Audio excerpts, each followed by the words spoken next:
प्रिय भक्तों, आज मैं आप सभी के सामने जगत के पालनहार भगवान विष्णु जी का एक बहुत ही महत्वपूर्ण संदेश लेकर आई हूँ। यह संसार कर्म और संघर्षों से भरा हुआ है। हर कोई अपने जीवन में सुख, शांति और समृद्धि की कामना करता है, लेकिन अक्सर बाधाएं हमारे मार्ग को रोक देती हैं। इन सभी बाधाओं से मुक्ति पाने जीवन में हर प्रकार की सफलता और धन पाने का एक दिव्य मार्ग है। यह मार्ग है भगवान श्री विष्णु का पवित्र मंत्र। यह मंत्र अत्यंत शक्तिशाली है। जो भी भक्त इस मंत्र का 108 बार श्रद्धा और विश्वास के साथ जाप करता है, उसे श्री हरि के आशीर्वाद से हर तरह की बाधाओं से मुक्ति मिलती है और वह अपनी सभी इच्छाओं को प्राप्त करता है। यह मंत्र न केवल आपको बाहरी सुख देता है, बल्कि आपके मन को भी शुद्ध करता है। प्रिय भक्तों, मैं आपको विष्णु पुराण की एक कथा सुनाती हूँ। यह उस समय की बात है जब धरती पर राक्षसों का अत्याचार बहुत बढ़ गया था। मनुष्य और देवता सभी परेशान थे। तब देवताओं ने श्री विष्णु की शरण ली। उन्होंने श्री विष्णु का आवाहन किया और उनकी प्रार्थना सुनी गई। श्री विष्णु ने नारायण रूप में प्रकट होकर देवताओं के साथ मिलकर मंत्रों का जाप किया और अपनी दिव्य शक्तियों से राक्षसों का नाश किया। मंत्रों के जाप से ही उन्हें वह शक्ति मिली थी जिसने हर बाधा को समाप्त कर दिया था। यह मंत्र कोई साधारण मंत्र नहीं है। यह ब्रह्मांड की दिव्य शक्तियों से जुड़ा हुआ है। जब आप इस मंत्र का 108 बार जाप करते हैं, तो श्री विष्णु स्वयं आपके जीवन में प्रवेश करते हैं और अपने भक्तों की हर कठिनाई को दूर करते हैं, चाहे वह धन की कमी हो, कोई शारीरिक समस्या हो या मानसिक अशांति। श्री हरि के इस पवित्र मंत्र का 108 बार जाप करने से हर समस्या का समाधान होता है। प्रिय भक्तों, हम सभी जानते हैं कि जहाँ श्री विष्णु जी का नाम लिया जाता है, वहाँ देवी लक्ष्मी भी प्रसन्न होती हैं। माँ लक्ष्मी, जो धन और समृद्धि की देवी हैं, वे भी श्री विष्णु जी के भक्तों पर अपनी कृपा बरसाती हैं। जब आप श्रद्धा से श्री विष्णु जी के मंत्र का जाप करते हैं, तो माँ लक्ष्मी स्वयं आपके जीवन में धन और वैभव की वर्षा करती है। तो प्रिय भक्तों, अगर आप अपने जीवन में सच्ची समृद्धि, शांति और सफलता पाना चाहते हैं, तो इस मंत्र का 108 बार जाप या श्रवण जरूर करें। यह मंत्र आपके जीवन की हर बाधा को समाप्त करेगा और आपके सभी सपनों को साकार करेगा। अगर आप सच्चे मन से इस मंत्र का जाप करेंगे, तो श्री विष्णु स्वयं आपके जीवन में आएंगे और आपको हर प्रकार की समृद्धि और आशीर्वाद प्रदान करेंगे।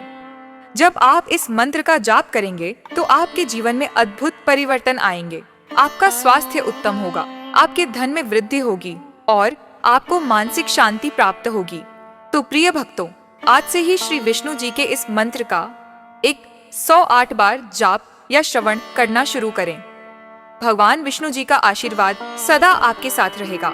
कृपा पाने के लिए इस वीडियो को दिल से एक लाइक करके हमारे चैनल सनातन ज्ञान को सब्सक्राइब करें और कमेंट में जय लक्ष्मी नारायण लिखना बिल्कुल ना भूलें।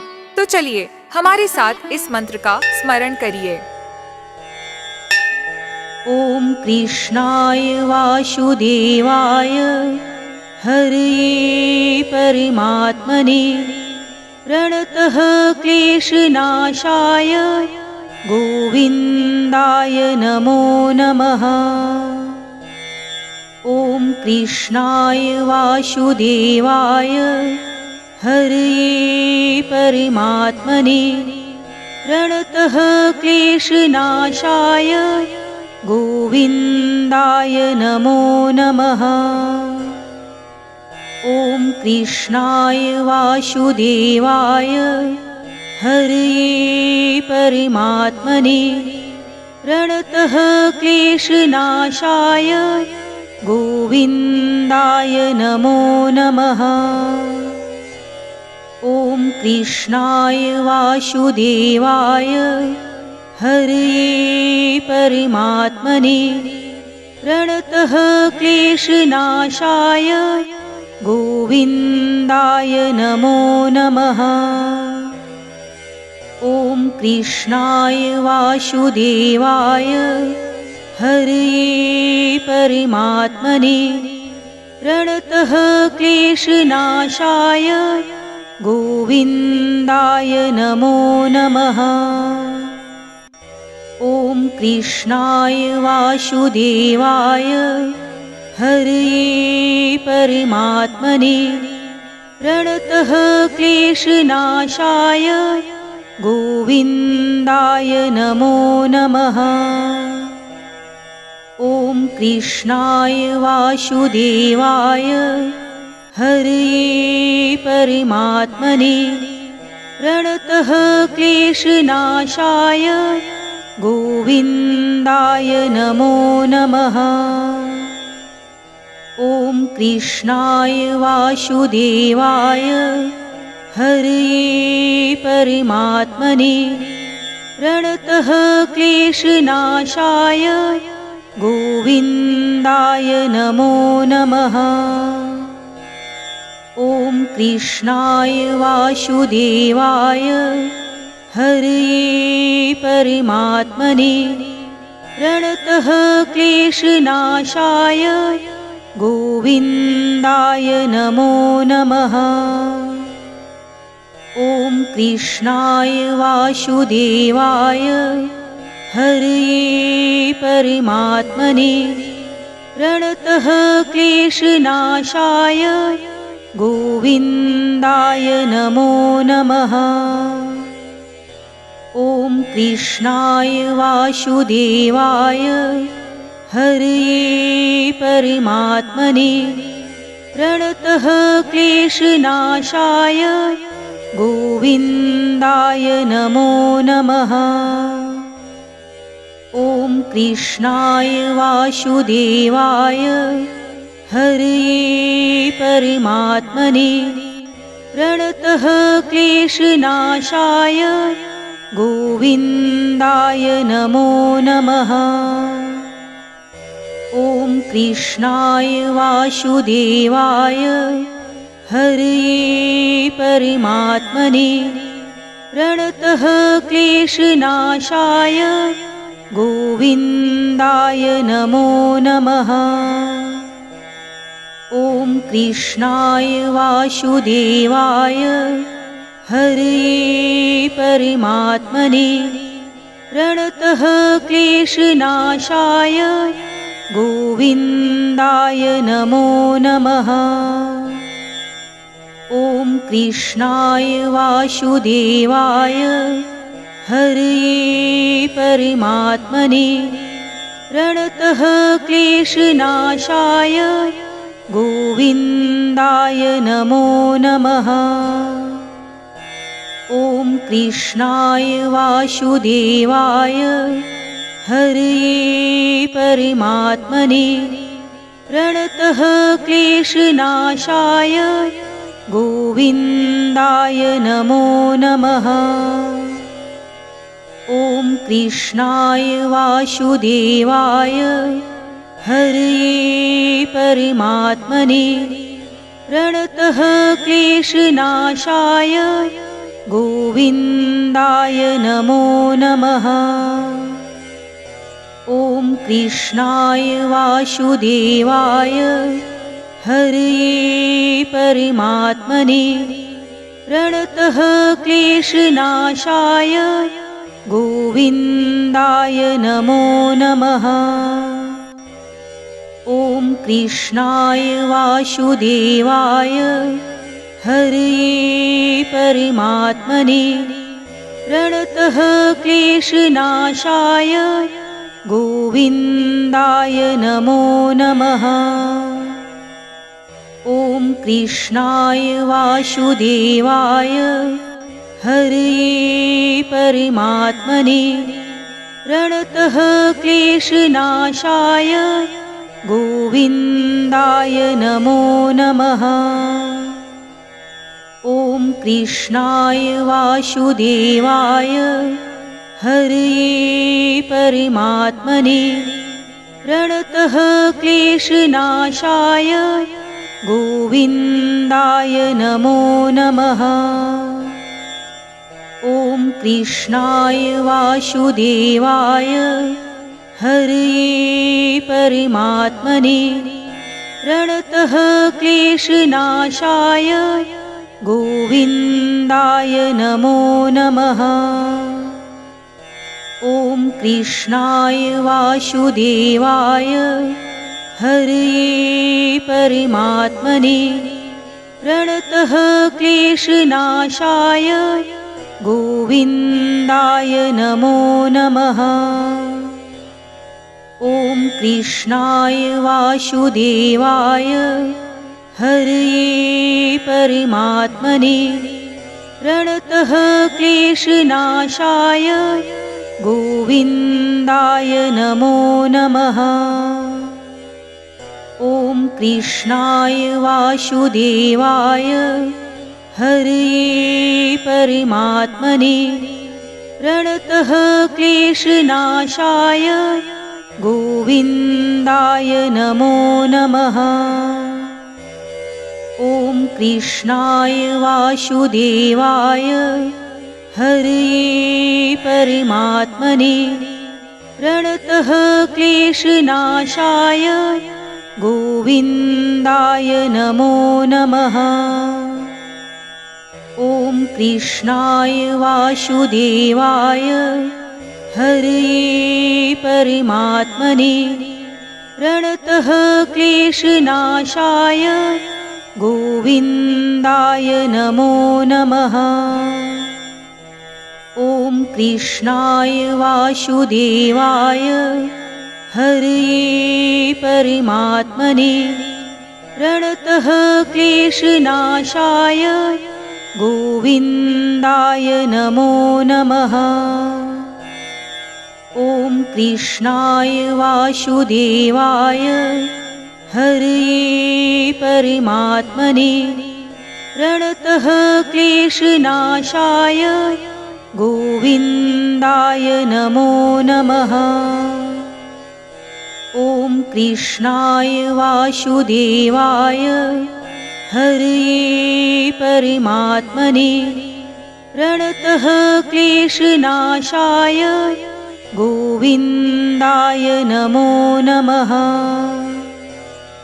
ॐ कृष्णाय वासुदेवाय हरये परमात्मने प्रणतः क्लेशनाशाय गोविन्दाय नमो नमः। ॐ कृष्णाय वासुदेवाय हरये परमात्मने प्रणतः क्लेशनाशाय गोविन्दाय नमो नमः। ॐ कृष्णाय वासुदेवाय हरये परमात्मने प्रणतः क्लेशनाशाय गोविन्दाय नमो नमः।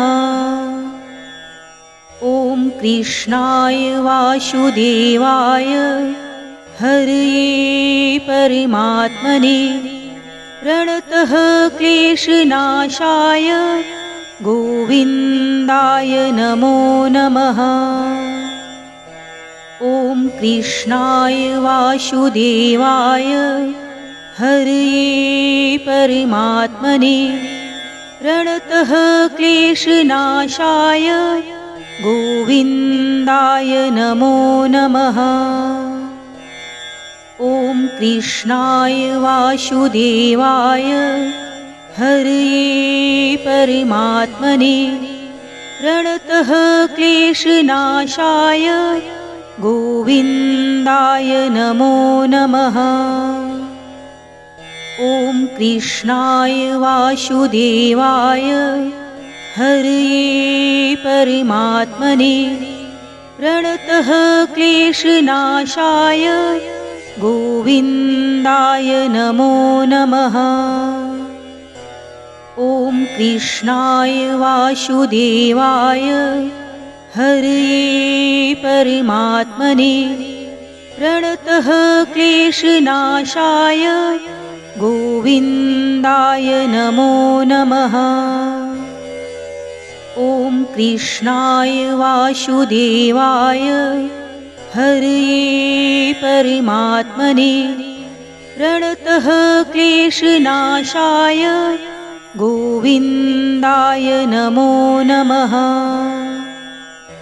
ॐ कृष्णाय वासुदेवाय हरये परमात्मने प्रणतः क्लेशनाशाय गोविन्दाय नमो नमः। ॐ कृष्णाय वासुदेवाय हरये परमात्मने प्रणतः क्लेशनाशाय गोविन्दाय नमो नमः। ॐ कृष्णाय वासुदेवाय हरये परमात्मने प्रणतः क्लेशनाशाय गोविन्दाय नमो नमः। ॐ कृष्णाय वासुदेवाय हरये परमात्मने प्रणतः क्लेशनाशाय गोविन्दाय नमो नमः। ॐ कृष्णाय वासुदेवाय हरये परमात्मने प्रणतः क्लेशनाशाय गोविन्दाय नमो नमः। ॐ कृष्णाय वासुदेवाय हरये परमात्मने प्रणतः क्लेशनाशाय गोविन्दाय नमो नमः। ॐ कृष्णाय वासुदेवाय हरये परमात्मने प्रणतः क्लेशनाशाय गोविन्दाय नमो नमः। ॐ कृष्णाय वासुदेवाय हरये परमात्मने प्रणतः क्लेशनाशाय गोविन्दाय नमो नमः। ॐ कृष्णाय वासुदेवाय हरये परमात्मने प्रणतः क्लेशनाशाय गोविन्दाय नमो नमः। ॐ कृष्णाय वासुदेवाय हरये परमात्मने प्रणतः क्लेशनाशाय गोविन्दाय नमो नमः। ॐ कृष्णाय वासुदेवाय हरये परमात्मने प्रणतः क्लेशनाशाय गोविन्दाय नमो नमः। ॐ कृष्णाय वासुदेवाय हरये परमात्मने प्रणतः क्लेशनाशाय गोविन्दाय नमो नमः। ॐ कृष्णाय वासुदेवाय हरये परमात्मने प्रणतः क्लेशनाशाय गोविन्दाय नमो नमः। ॐ कृष्णाय वासुदेवाय हरये परमात्मने प्रणतः क्लेशनाशाय गोविन्दाय नमो नमः। ॐ कृष्णाय वासुदेवाय हरये परमात्मने प्रणतः क्लेशनाशाय गोविन्दाय नमो नमः। ॐ कृष्णाय वासुदेवाय हरये परमात्मने प्रणतः क्लेशनाशाय गोविन्दाय नमो नमः। ॐ कृष्णाय वासुदेवाय हरये परमात्मने प्रणतः क्लेशनाशाय गोविन्दाय गोविन्दाय नमो नमः। ॐ कृष्णाय वासुदेवाय हरये परमात्मने प्रणतः क्लेशनाशाय गोविन्दाय नमो नमः। ॐ कृष्णाय वासुदेवाय हरये परमात्मने प्रणतः क्लेशनाशाय गोविन्दाय नमो नमः। ॐ कृष्णाय वासुदेवाय हरये परमात्मने प्रणतः क्लेशनाशाय गोविन्दाय नमो नमः। ॐ कृष्णाय वासुदेवाय हरये परमात्मने प्रणतः क्लेशनाशाय गोविन्दाय नमो नमः। ॐ कृष्णाय वासुदेवाय हरये परमात्मने प्रणतः क्लेशनाशाय गोविन्दाय नमो नमः। ॐ कृष्णाय वासुदेवाय हरये परमात्मने प्रणतः क्लेशनाशाय गोविन्दाय नमो नमः। ॐ कृष्णाय वासुदेवाय हरये परमात्मने प्रणतः क्लेशनाशाय गोविन्दाय नमो नमः। ॐ कृष्णाय वासुदेवाय हरये परमात्मने प्रणतः क्लेशनाशाय गोविन्दाय नमो नमः। ॐ कृष्णाय वासुदेवाय हरये परमात्मने प्रणतः क्लेशनाशाय गोविन्दाय नमो नमः। ॐ कृष्णाय वासुदेवाय हरये परमात्मने प्रणतः क्लेशनाशाय गोविन्दाय नमो नमः।